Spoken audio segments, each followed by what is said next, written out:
శివ పార్వతులేమో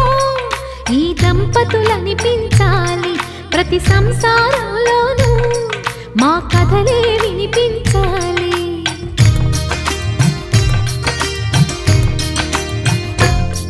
ఆ సిరిని శ్రీహరిని మా జతలో చూపించాలి శ్రీకాంతుల కొలువంటే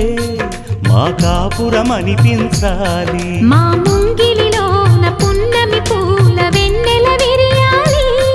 మా చక్కని జంట చుక్కల తోట పరిపాలించాలి కలలో ఇలలో ఏ కన్నకి ఇలాంటి పతి రాడనిపించే వరుణ్ణే వరముగా ఇవ్వండి కని విని ఎరుగని వేడుకతో వివాహం జరిపించాలండి